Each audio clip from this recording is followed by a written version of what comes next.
Thanks, Amel. In other news tonight, the Oregon Department of Education is offering some guidance when it comes to student cell phones.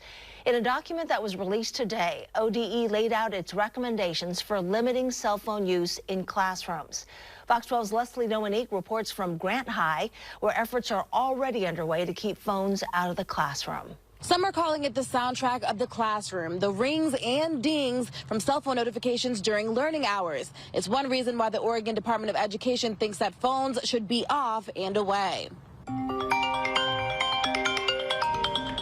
To allow them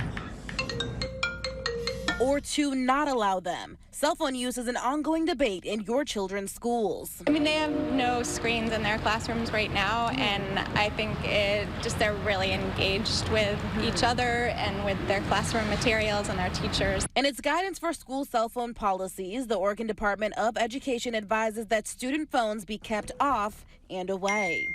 Under Oregon law, school districts are required to establish policies for use of personal cell phones and other electronic devices. And now, ODE is recommending strategies for limiting cell phone use. For example, students can either leave cell phones at home or check them in with the front office staff at the start of their school day.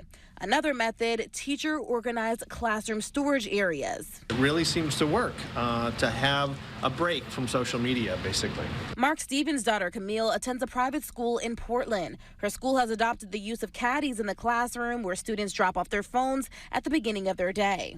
I've been doing it for 3 months now, and it works great. In Portland, Grant High and Beaumont Middle have instead chosen to lock phones up, using what's called a yonder pouch. Students leave their phones in the secure device until the bell rings.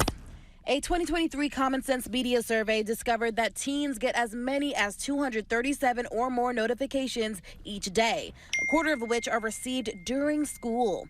So for many parents, no phones means no distractions. Their minds go somewhere else when they're looking at my phone or iPad or anything. So I think any time without that is much better for learning. But for some students, the ability to make even just one call is worth it. I feel like we should have more access just in case of an emergency or something like that.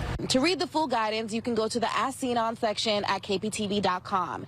In Northeast Portland, Leslie Dominique, Fox 12 Oregon.